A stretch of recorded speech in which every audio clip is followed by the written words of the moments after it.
40 metre দৈর্ঘ্য ও 12 foot প্রস্থের এই সেতুটি নির্মাণ হয়েছে 2024 সালে। প্রায় 3.5 কোটি টাকা ব্যয়ে নির্মিত সেতুটির সংযোগ সড়ক না থাকায় অচল হয়ে পড়ে আছে।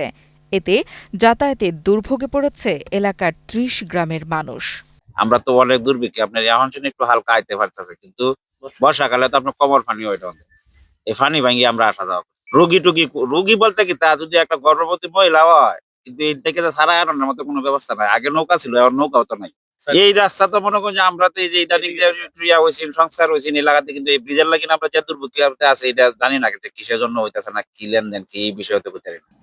নেত্রকোনা সদর উপজেলার নারিয়াপাড়া ঈদগাহ মাঠ এলাকায় খালের উপর নির্মিত সেতুটি নির্মাণ কাজ বাস্তবায়ন করে কিশোরগঞ্জের MS মির্জা কনস্ট্রাকশন ও মামুন কনস্ট্রাকশন জেভি নামের দুটি ঠিকাদারি প্রতিষ্ঠান।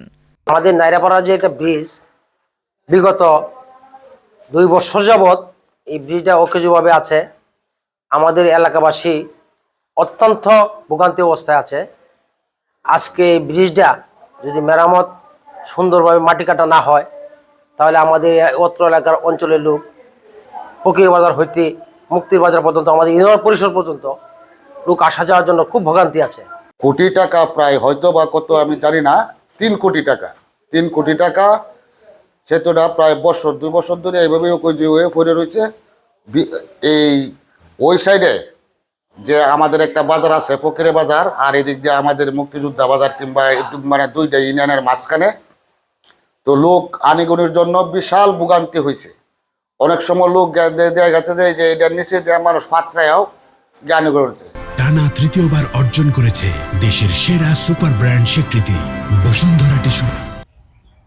জানা গেছে 2021 সালের 20 মে সেতুটি নির্মাণের অনুমোদন দেয় LGED। সেতু নির্মাণে LGED সময়সীমা দেয় 2022 সালের আগস্ট পর্যন্ত। কিন্তু নির্মাণ প্রতিষ্ঠানগুলো নির্ধারিত সময়ের মধ্যে কাজ শেষ করতে না পারায় পরবর্তীতে LGED প্রকল্পের সময় বাড়িয়ে নির্ধারণ করে জুন 2024 পর্যন্ত। কাজটা যদি দ্রুত হতো তাহলে তো ভালো হতো, এখন তো কাজ করতেছে না। বছর খানিক ধরে কাজ বন্ধ, কাজ করে না। এখন কি কাজ কি হবে কি না তা তো আমরা জানি না। 2 দফায় সময় বাড়িয়ে সেতুটির কাজ শেষ হলেও দুপাশে সংযোগ সড়ক না থাকায় কোনো কাজে আসছে না সাধারণ মানুষের।